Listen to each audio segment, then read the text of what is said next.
Tarde vamos a continuar con la segunda parte de la doctrina de Cristo que predicamos hace como unos 3 domingos atrás. Hoy vamos a continuar con la segunda parte.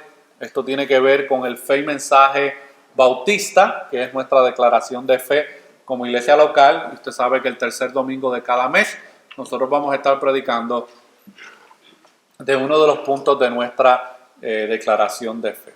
Amén. Usted tiene que saber qué es lo que usted cree como cristiano y qué es lo que usted cree, ¿verdad? En este caso, como miembro de una iglesia bautista. Amén. Así que vamos a estar predicando en esta tarde, mis hermanos, bajo la doctrina de Cristo, la segunda parte. Pero quiero que vayamos nuevamente en oración para presentar nuestras vidas, presentar mi vida, que sea el Señor ayudándonos, mis hermanos, mentalmente, emocionalmente y espiritualmente para poder recibir su palabra. Esto es un ejercicio espiritual, mis hermanos. Cuando usted, aquellos que van al gimnasio, ¿verdad que casi siempre usted tiene que hacer como una preparación de calentamiento y preparar el cuerpo, ¿verdad? Usted no puede llegar allí y simplemente lanzarse 200 libras sin algún tipo de estiramiento y calentamiento. Bueno, lo mismo sucede con el ejercicio de la predicación.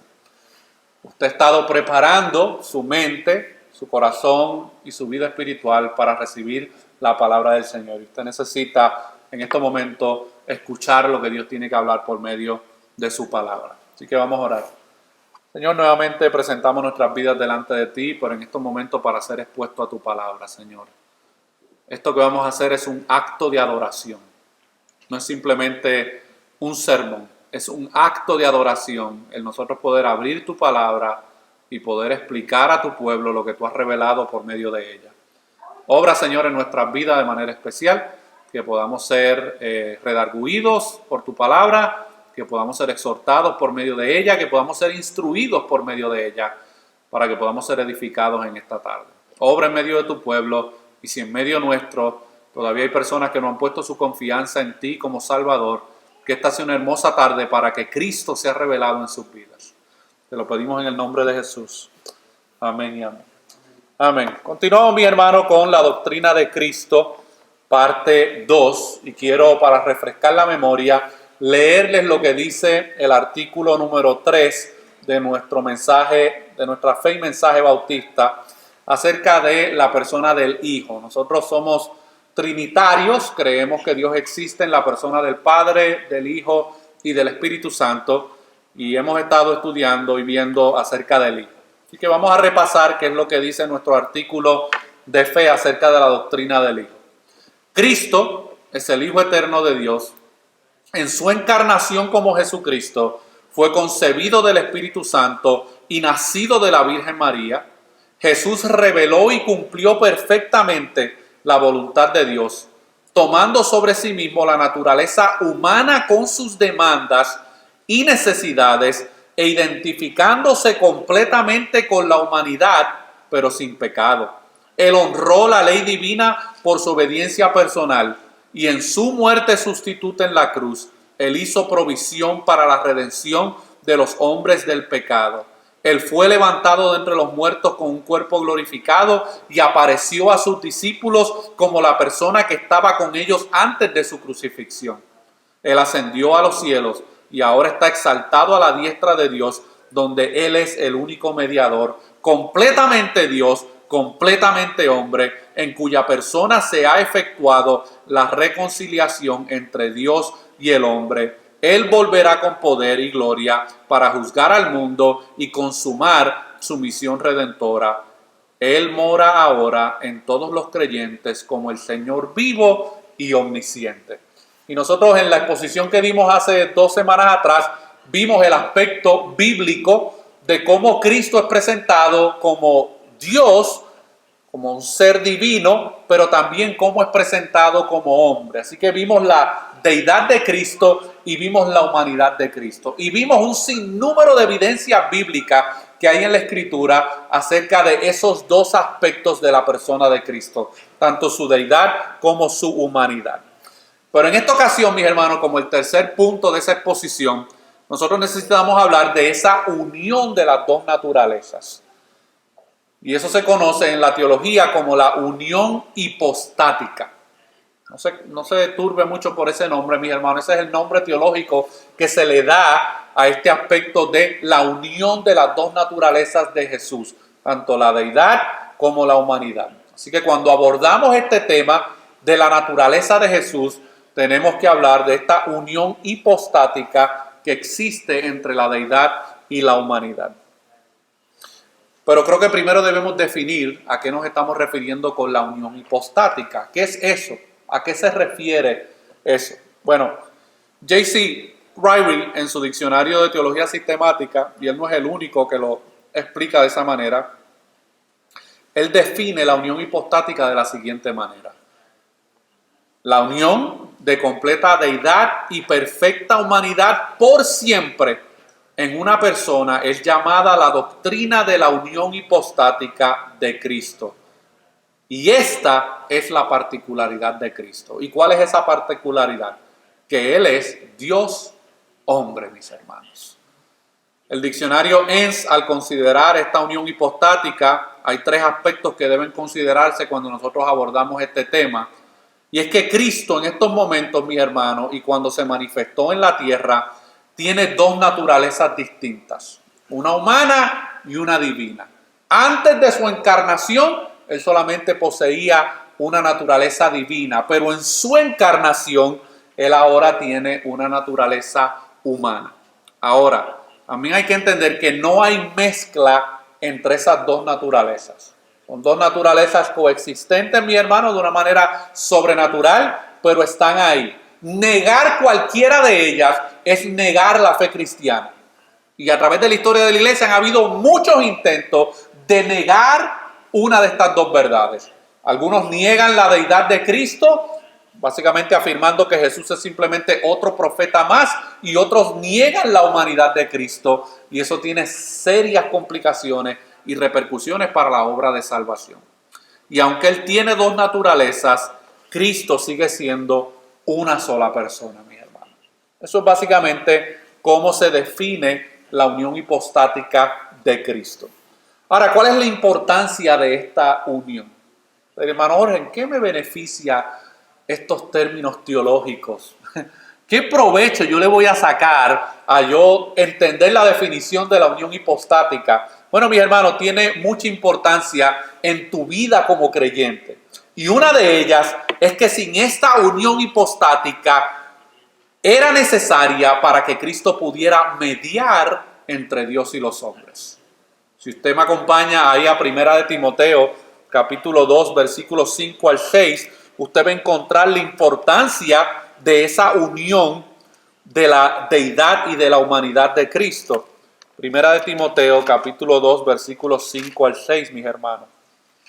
Miren cómo dice la palabra del Señor. Porque hay un solo Dios y un solo mediador entre Dios y los hombres, Jesucristo hombre, el cual se dio a sí mismo en rescate por todos, de lo cual se dio testimonio a su debido tiempo, mis hermanos. Así que una de las razones por las cuales Cristo tiene que adoptar estas dos naturalezas en su persona es para poderse convertir como un mediador suficiente y poderoso entre Dios y los hombres. ¿Por qué? Porque el pecado, mis hermanos, como dice Isaías, hizo una división entre Dios y los hombres. Y ahora el pecado del hombre mantiene al hombre en una separación. Y solamente, mis hermanos, Cristo puede mediar, reconciliar esa situación que tiene el hombre para con Dios. Pero también la redención requería de esa unión hipostática. ¿A qué nos referimos con eso, mis hermanos? Jesucristo como hombre nos representó. Como Dios, su muerte tuvo valor infinito necesario para proveer redención por los pecados del mundo. ¿Por qué Cristo, mis hermanos, murió la muerte que murió? Bueno, porque nuestro pecado fue hecho contra un Dios infinito, contra un Dios eterno. Mis hermanos, Cristo nos representó como Dios porque ningún hombre podía pagar esa deuda existencial e infinita que el hombre tenía para con Dios. Y Cristo, por medio de su obra, Él logra, mis hermanos, ser ese mediador entre Dios y los hombres y representarnos en la cruz a nosotros como nuestro mediador.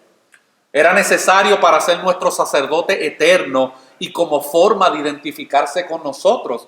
Miren lo que dice la Escritura en Hebreos capítulo 5, versículos 1 al 9. Mantenga ahí sus Biblias abiertas, porque vamos a estar considerando algunos pasajes de la Escritura. Hebreos capítulo 5, versículos 1 al 9. Aquí el autor a los Hebreos estaba presentando a Jesús como ese gran sumo sacerdote. Y dice el autor: porque todo sumo sacerdote, tomado de entre los hombres, es constituido a favor de los hombres en lo que a Dios se refiere, para que presente ofrendas y sacrificios por los pecados, para que se muestre paciente con los ignorantes y extraviados, puesto que Él también está rodeado de debilidad. Y por causa de ella debe ofrecer por los pecados, tanto por sí mismo como también por el pueblo. Y nadie toma para sí esta honra, sino el que es llamado por Dios, como lo fue Aarón. Así tampoco Cristo se glorificó a sí mismo, haciéndose sumo sacerdote, sino que le dijo: tú eres mi hijo, yo te he engendrado hoy. Como también dice en otro lugar: tú eres sacerdote para siempre, según el orden de Melquisedec. Y Cristo, en los días de su carne, ofreciendo ruegos y súplicas con gran clamor y lágrimas al que le podía librar de la muerte, fue oído a causa de su temor reverente. Y aunque era hijo, por lo que padeció, aprendió la obediencia. Y habiendo sido perfeccionado, vino a ser autor de eterna salvación para todos los que le obedecen, mis hermanos. Así que por medio de esa unión entre las dos naturalezas, Cristo ahora es nuestro sacerdote, mis hermanos, entre Dios y nosotros.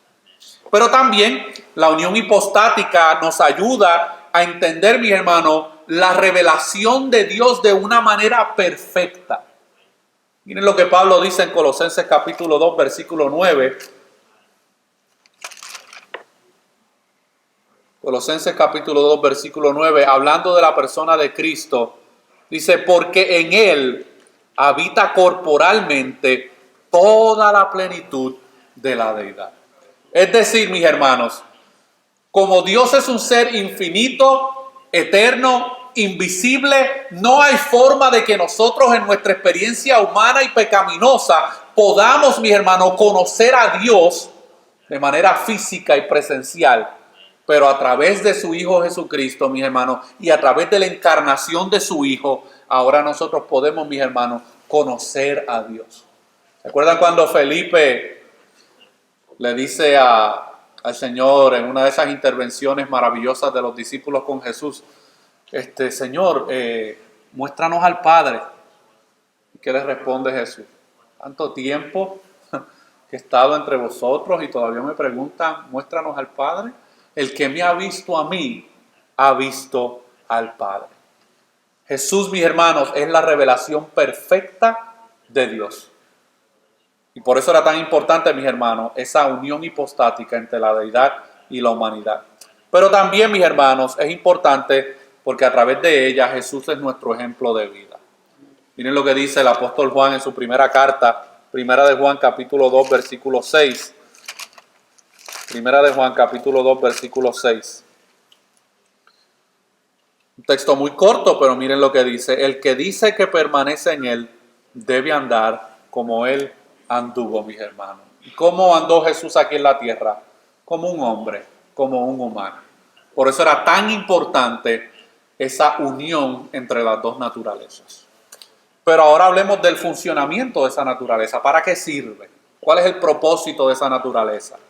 Mi hermano, es importante que usted entienda que Cristo no perdió atributos divinos, sino que adquirió atributos humanos.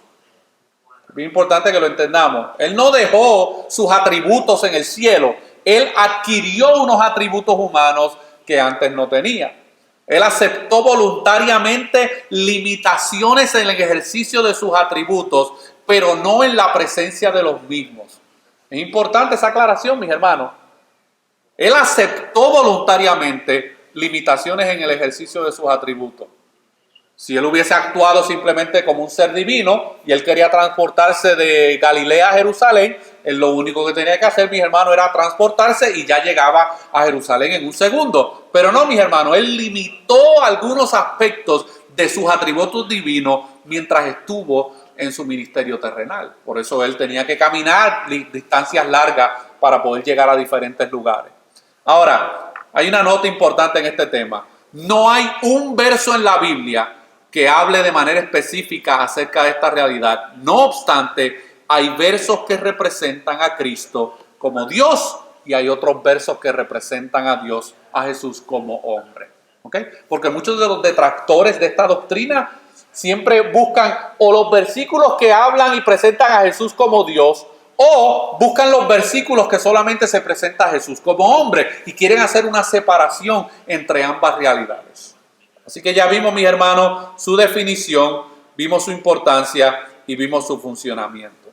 Pero tenemos que hablar ahora de otro aspecto importante de esta manifestación de Jesús, y es lo que se conoce como el vaciamiento de Jesús. En términos teológicos es lo que se conoce como la kenosis. Está, mis hermanos, recibiendo en 45 minutos una clase de seminario en 45 minutos. Así que ayúdeme ahí con su atención para que pueda aprender lo que la palabra de Dios enseña acerca de este tema. La kenosis, acuérdese de esa palabra, kenosis. ¿A qué nos referimos con la kenosis? Bueno, hay un pasaje clave que nos ayuda a entender este aspecto. Y vaya conmigo allá, Filipenses capítulo 2, versículos 6 al 7, para que veamos a qué nos estamos refiriendo. Filipenses capítulo 2, versículos 6 al 7. Lo tengo ahí en la pantalla, pero si usted lo quiere buscar en su Biblia, lo puede hacer y lo puede subrayar para que la próxima vez que usted lee este versículo, usted se acuerde de esta doctrina de la kenosis. Y Pablo dice de la siguiente manera en este versículo: el cual, hablando de Jesús, aunque existía en forma de Dios, no consideró el ser igual a Dios como algo a que aferrarse. Y aquí viene la parte importante, sino que se despojó. Y esa palabra en el griego es kino, de ahí que viene el término kenosis, sino que se despojó a sí mismo, tomando forma de siervo, haciéndose semejante a los hombres. Y surge una pregunta, mis hermanos, ¿y de qué se despojó Jesús? ¿De qué se despojó él? Bueno, mis hermanos, solamente hay un aspecto el cual Cristo se despojó. Y él se despojó momentáneamente y temporalmente de su gloria. Vayan conmigo a Juan capítulo 17, versículo 5. Juan capítulo 17, versículo 5.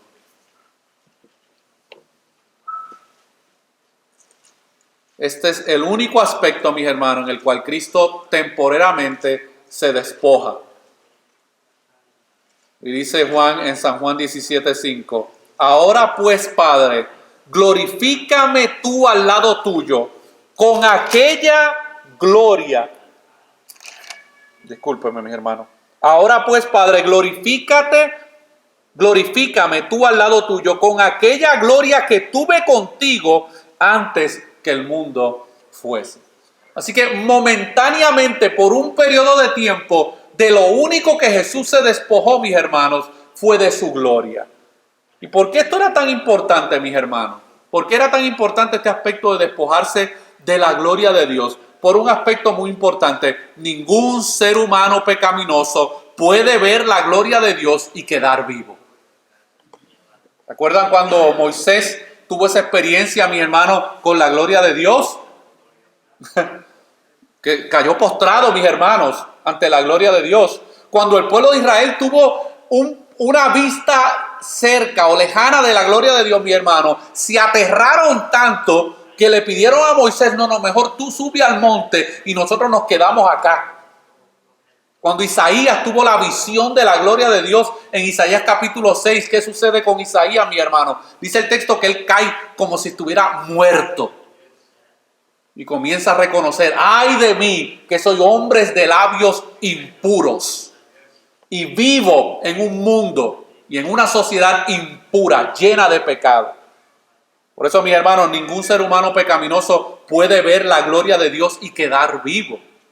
Todas las personas que experimentaron de una manera una manifestación de la gloria de Dios física, mis hermanos, se querían morir cuando tuvieron esa experiencia. ¿Por qué? Porque es la santidad manifestándose a una persona pecadora, mis hermanos.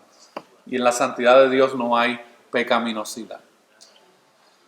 Pero también, mis hermanos, era importante que Jesús tomara la apariencia de carne pecaminosa. Y eso usted lo ve en Romanos capítulo 8, versículo 3. Romanos capítulo 8, versículo 3.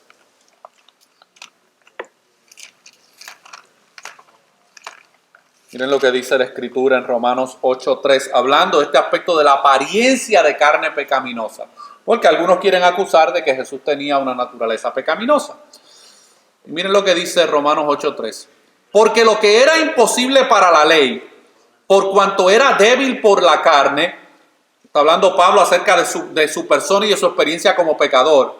Dice Dios, enviando a su Hijo en semejanza de carne de pecado, y a causa del pecado condenó al pecado en la carne, mis hermanos. Que es importante que entendamos que aunque Jesús tenía un cuerpo humano, Él no tenía una naturaleza pecaminosa. Por eso es que Él tenía una apariencia de carne pecaminosa, pero no había pecado en su naturaleza. Y otro aspecto importante es el no uso voluntario de sus atributos divinos. Por ejemplo, si usted va a Mateo 24:36, aquí hay un evento importante, mis hermanos. Jesús está prediciendo algunos eventos futuros que iban a suceder en Israel a causa de su pecado. Y en su humanidad, Jesús hace una expresión que ha sido sumamente mal interpretada por muchos enemigos de la fe cristiana. Miren lo que dice Mateo 24:36. Pero el día y la hora nadie sabe, ni aun los ángeles de los cielos, sino solo mi Padre. Y si usted ve el contexto de ese pasaje, Jesús estaba hablando de un juicio que iba a manifestarse sobre la nación de Israel, mis hermanos.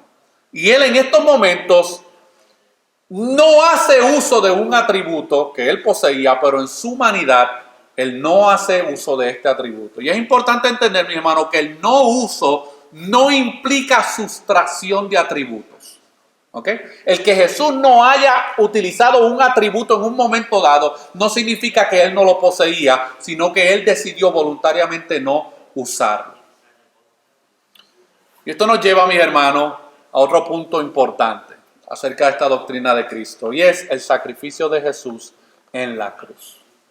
El sacrificio de Jesús en la cruz. ¿Qué fue lo que pasó en la cruz? Especialmente venimos de Semana Santa, ¿verdad? De la gente, por lo general, les gusta ver las películas de la Pasión, y todos los que vivieron como diablos por todo el año, mis hermanos, esa semana se consagran y no comen carne y hacen todo tipo de rituales, mis hermanos, ¿verdad? Pero tú les preguntas, bueno, ¿y qué fue lo que pasó en esa cruz? No te saben explicar qué fue lo que pasó ahí. Ellos no entienden la transacción que hubo en ese madero, mis hermanos. Y hay tres aspectos que nosotros tenemos que ver para entender qué fue lo que pasó en la cruz. Porque la cruz, mis hermanos, no es simplemente un evento tortuoso, físico, donde simplemente a veces, no sé si te has visto la película La Pasión de Cristo, mis hermanos. Cuando esa película salió por primera vez, eso causó conmoción, mis hermanos, hasta en los no creyentes. Pero ellos se espantaban solamente del aspecto físico de la tortura y del maltrato. Pero ellos no estaban conscientes, mis hermanos, de lo que se obtuvo por medio de ese sacrificio. Y una de las cosas que se obtuvo en ese sacrificio es lo que se conoce en la teología como la expiación. El pecado humano fue expiado, es decir, fue pagado. Y que más allá de las heridas físicas, más allá de la sangre, más allá de la tortura, lo que estaba sucediendo en esa cruz era una expiación por los pecados del hombre. Es decir, la culpa que pesaba sobre nosotros fue removida, pues la justicia de Dios fue satisfecha. Por eso, mis hermanos, uno de los aspectos importantes del entendimiento bíblico de salvación de un creyente es entender, mis hermanos, que en esa cruz hubo una transacción legal y que mi culpa fue llevada en ese lugar. Cristo asumió mi culpa para que la ira y la justicia de Dios pudiera ser satisfecha. Hay predicadores que usan este ejemplo y yo lo uso en esta ocasión. Imagínense, mis hermanos, que a un ser querido suyo, un criminal entra por la noche a su casa y mata a toda su familia y se queda más que un integrante de la familia vivo. Y durante esa semana apresan a los que cometieron el crimen y ahora está el juicio sobre esos criminales y está toda la evidencia, hay videos, hay audio, hay testigos, hay todo tipo de evidencia en contra de ese criminal. Y cuando llegue el momento del juicio y el juez tiene que emitir una sentencia, mis hermanos, este juez decide declarar inocente al criminal. ¿Cómo usted se sentiría? Usted acusaría a ese juez de ser un juez injusto, mis hermanos, porque él debe, ante las evidencias de la culpabilidad, declarar justicia y sentencia. Bueno, mis hermanos, eso es exactamente lo que se lleva a cabo en la transacción de la cruz.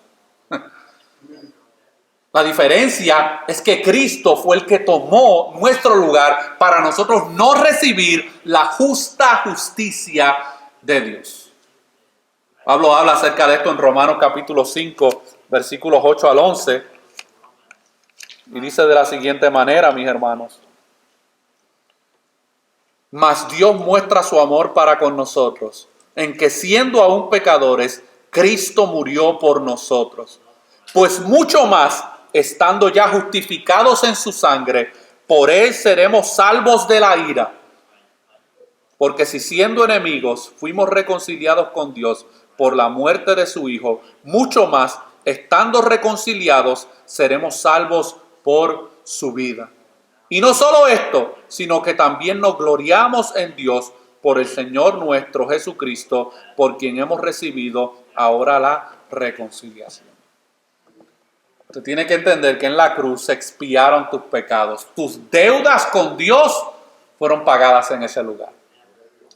Pero también, mis hermanos, otro elemento importante de lo que pasó en la cruz es lo que se conoce como la propiciación.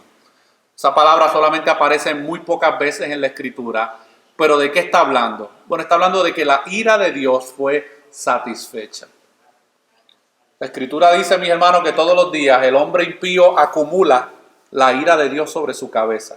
Todos los días, mis hermanos, amontonan ascuas de ira sobre su cabeza por causa de sus pecados. Y él no está consciente de esa realidad, pero él vive su vida sin darse cuenta de que todos los días, mientras más peca y se rebela contra la ley de Dios, va almacenando ira sobre su cabeza.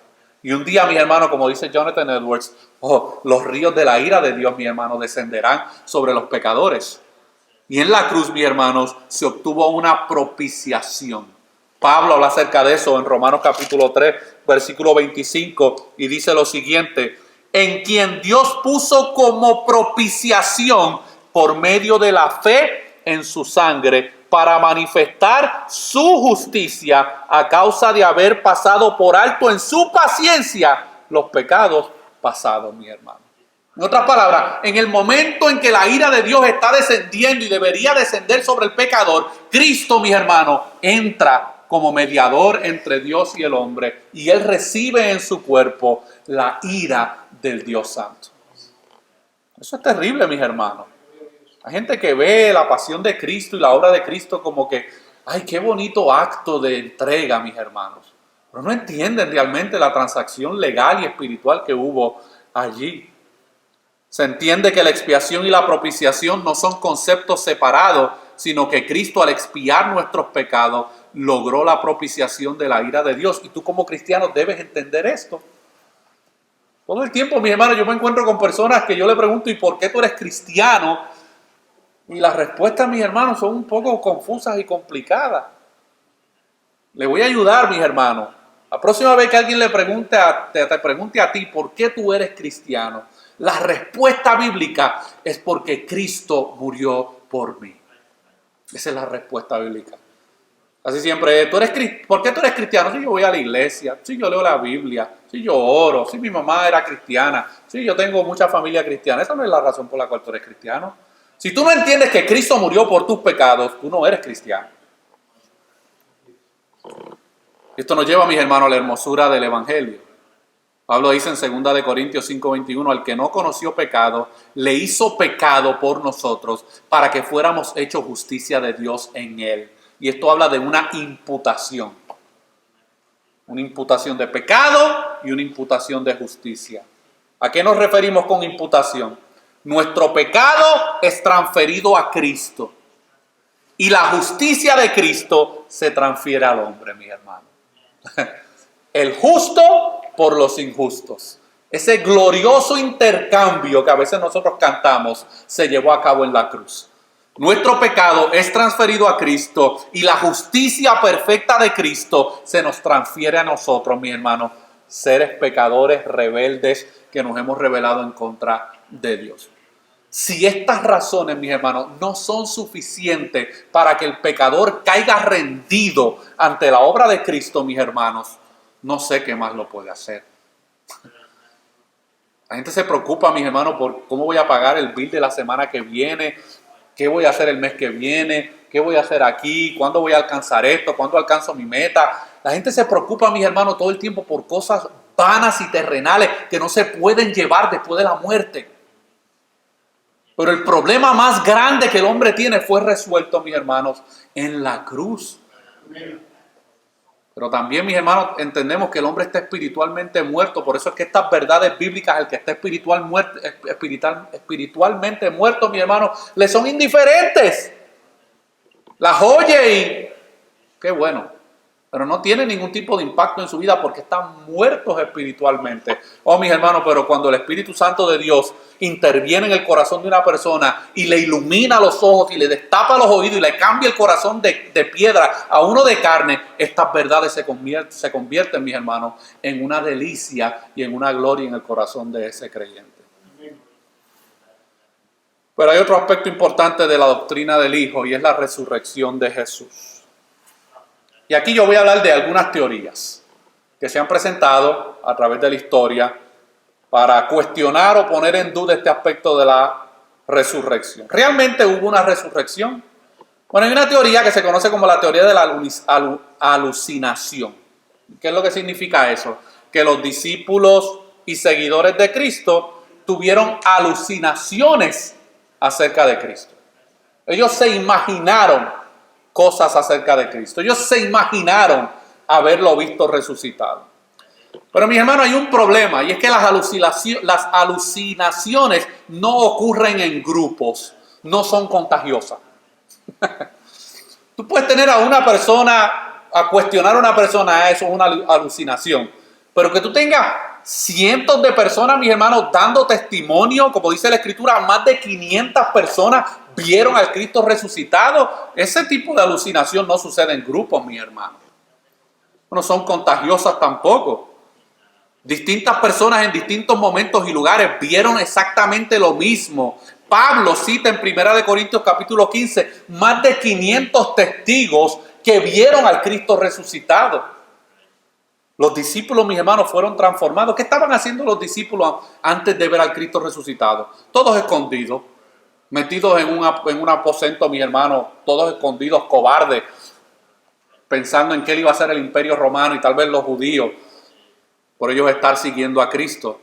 Mis hermanos, los discípulos fueron transformados. Las personas que alucinan no renuncian a nada. ¿Ok? Pero ellos renunciaron, mis hermanos, a todo con tal de seguir a Cristo y de predicar este evangelio. ¿Y qué podemos decir de Pablo? Estaba en una condición mental diferente a los discípulos. Pablo no quería ver al Cristo resucitado. ¿Qué hacía Pablo? Perseguía a la iglesia por andar predicando que Cristo resucitó de los muertos. Pablo quería callarle la boca a los cristianos para que no siguieran propagando ese mensaje de que Cristo había resucitado de los muertos. Pero ¿qué tuvo Pablo, mi hermano? Una experiencia con el Cristo resucitado. Y su vida fue transformada. Nadie es transformado, mis hermanos, por tener una alucinación. Pablo tuvo una experiencia. ¿Y qué podemos decir de Santiago, el medio hermano de Jesús? Que él no creía inicialmente, mis hermanos, que Jesús era el Mesías. El estado mental de Santiago era distinto. ¿Cómo va a ser este el Mesías? Y este hijo de mi madre. Yo lo vi, yo lo he visto crecer al lado de todos nosotros. Pero Santiago, mis hermanos, también cuando tuvo una experiencia con el Cristo resucitado, fue transformado. Así que esta es una de las teorías que se han dado acerca de la resurrección para negar la resurrección de Jesús. Pero también hay otra teoría, y es la teoría de que Cristo no murió realmente. Por ahí hay algunos que arguyen y enseñan de que Cristo no murió realmente. Bueno, hay un escritor cristiano que se llama David Strauss, que en el 1935 él plantea lo siguiente para aquellos que están promoviendo esta teoría de que Cristo no murió. Y él dice lo siguiente, él pone como que un panorama interesante. Y él dice, asumiendo que Jesús no murió en la cruz ni en la tumba, ¿Jesús movió la piedra en su débil condición? Una pregunta a considerar, ¿verdad? Después que lo habían torturado, mis hermanos, que lo habían dejado casi despellejado, y él en esa condición débil, moribundo, removió una piedra, mis hermanos, que qué sé yo cuántos soldados tuvo que requerir para ponerle en ese lugar. Y luego de haber removido esa piedra, en esa condición débil, ya que no murió, entonces también caminó hasta donde estaban los discípulos. Y él toca la puerta, ¿bajo qué condiciones, mis hermanos? Bañado en sangre, sudando, herido en su espalda, costado, manos y pies. Y cuando llega le dice a los discípulos, les dije que sería levantado de la muerte. Podríamos hacerle entonces una pregunta. ¿Está vivo Jesús según este relato? Sí. ¿Pero fue levantado de entre los muertos? No.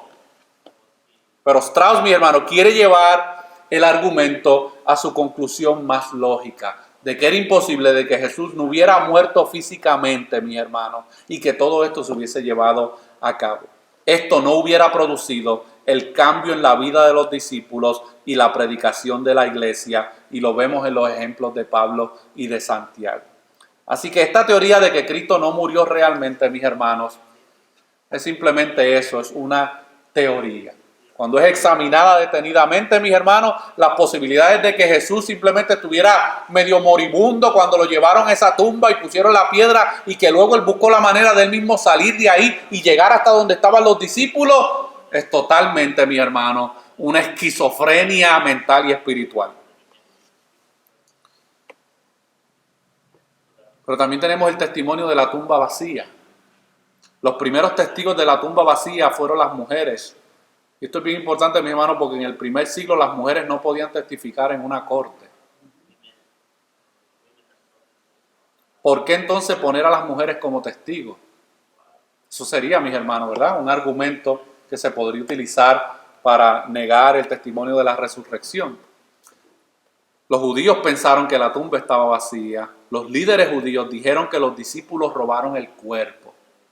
Se discutió por qué desapareció, pero es claro, el hecho de la tumba vacía. Los líderes, mis hermanos, trataron de sobornar a los guardias. Los únicos con posibilidad de robar el cuerpo eran los líderes religiosos, pero la desaparición del cuerpo les perjudicaba.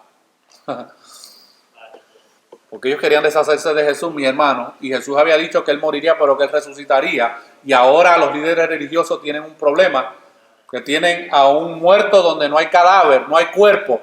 ¿Y qué sucede ahora, mis hermanos? A ellos no les conviene esta historia de la resurrección de Jesucristo.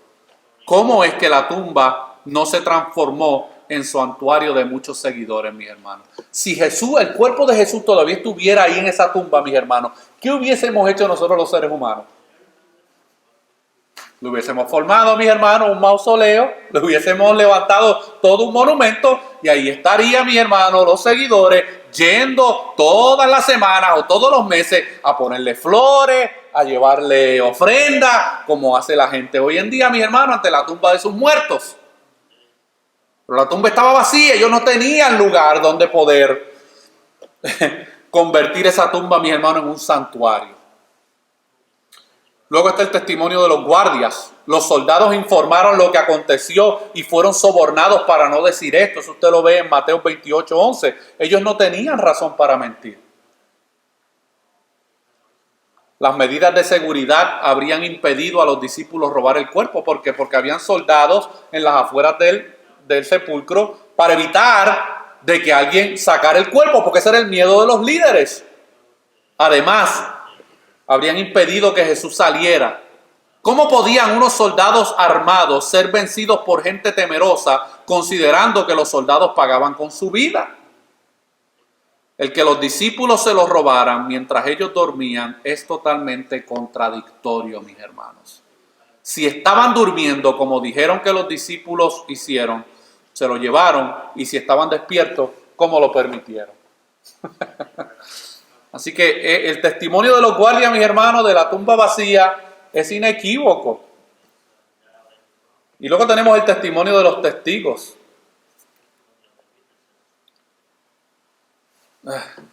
Las escrituras nos relatan, mis hermanos, 15 apariciones de Cristo luego de su resurrección a diferentes personas. Se le apareció primero a unas mujeres, se le apareció luego a los discípulos y luego continuó apareciéndose, mis hermanos, por un periodo de tiempo. El cambio de actitud de Tomás, de Santiago y de Pablo y de los discípulos, si él realmente no hubiese resucitado de los muertos, si no fuese real. Miren lo que dice Juan en Juan 20, capítulo 20, mis hermanos.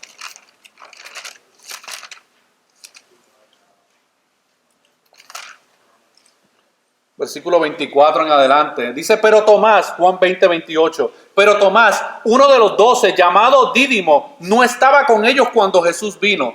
Le dijeron pues los otros discípulos, al Señor hemos visto. Él les dijo, si no viere en sus manos la señal de los clavos, y metiere mi dedo en el lugar de los clavos, y metiere mi mano en su costado, no creeré. 8 días después, estaban otra vez sus discípulos dentro y con ellos Tomás. Llegó Jesús, estando las puertas cerradas, y se puso en medio y les dijo, paz a vosotros. Luego dijo a Tomás, pon aquí tu dedo y mira mis manos, y acerca tu mano y métela en mi costado, y no seas incrédulo como creyente. Mire, mi hermano, Jesús no estaba físicamente presente cuando Tomás hizo esas expresiones en el versículo 25. Él no estaba ahí presente.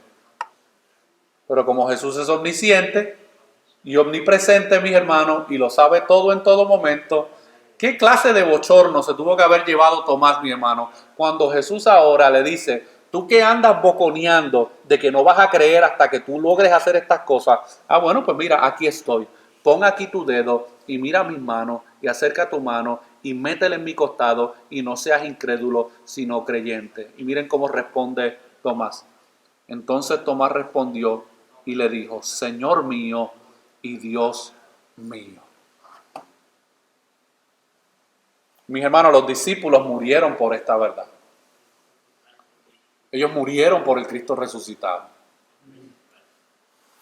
El escepticismo lo vemos en los discípulos ante el testimonio de las mujeres, en el temor cuando Cristo se les aparece, porque las mujeres son las primeras que le testifican y le dicen, hemos visto al Cristo resucitado. ¿Y qué hicieron los hombres, mi hermano? Por lo general, ¿qué hacen los hombres cuando las mujeres le dicen algo?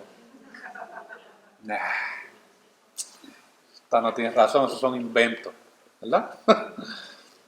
Pero cuando se les apareció el Cristo resucitado, mis hermanos, tuvieron que tragar hondo, mis hermanos, ante el testimonio de las mujeres. Así que, mis hermanos, Jesús afirma ser Dios en las Escrituras de muchas maneras. Ahora, yo quiero que consideremos dos posibles opciones. Y tú, en esta tarde, tienes que considerar estas dos opciones. Podríamos afirmar de que entonces las afirmaciones de Jesús acerca de que Él era Dios eran falsas.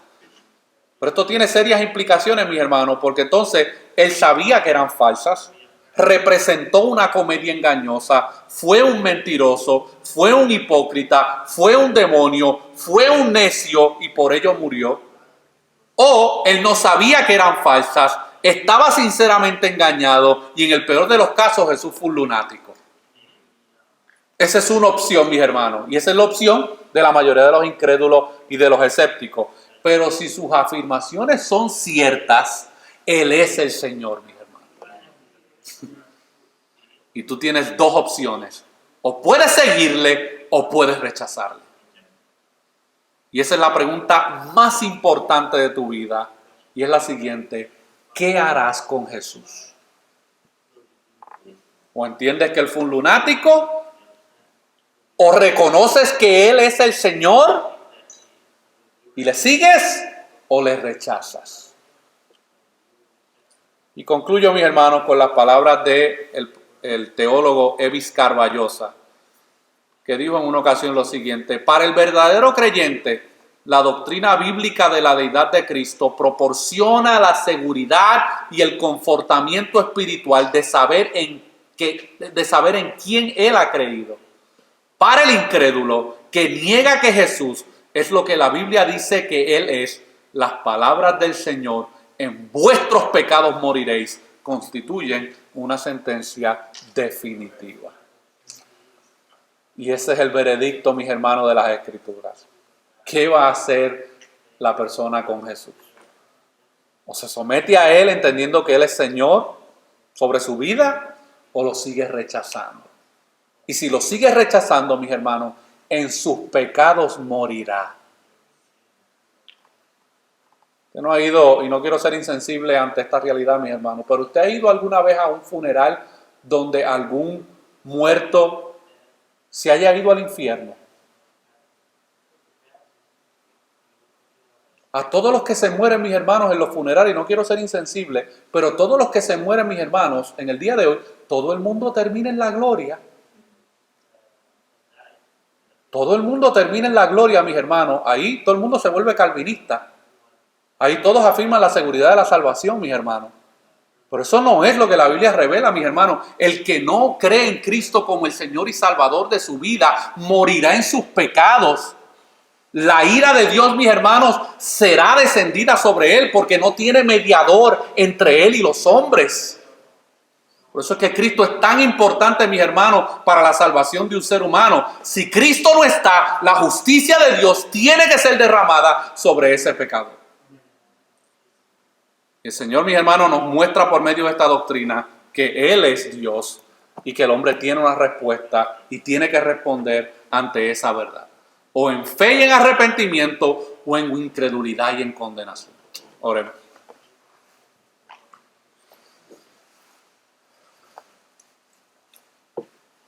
Oh Señor, te damos gracias por lo maravilloso de tu palabra, Señor.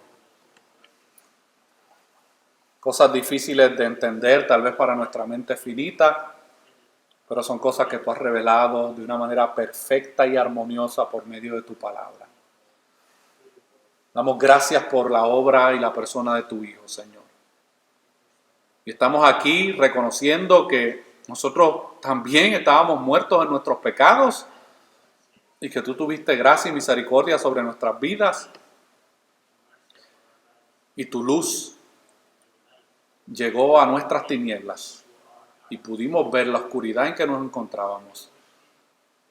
Y tú nos diste el don de la fe y el arrepentimiento para poder creer y salir de esa condición en la que nos encontrábamos, Señor. Pero esa condición en la que nos encontrábamos fue llevada en la cruz del Calvario. Ayúdanos, Señor, a seguir contemplando estas maravillosas doctrinas de tu palabra para que podamos seguir creciendo en nuestro entendimiento bíblico de la persona de tu Hijo y lo que representa la obra expiatoria de Él en la cruz, Señor. Y que si en esta tarde todavía hubiera vidas que han estado jugando con el cristianismo, que han estado jugando con una profesión de fe, que es como un pedazo de hilo que por cualquier razón se romperá, que en esta tarde, Señor, tu gracia pueda ser derramada sobre sus vidas y que ellos puedan verse a sí mismos en esa cruz y que puedan ver su pecado en esa cruz y que puedan reconocerte como Señor de sus vidas, para que no mueran en sus pecados, sino que puedan encontrar perdón por sus pecados en ti, Señor. Todo esto te lo pedimos en el nombre de tu Hijo amado Jesús. Amén.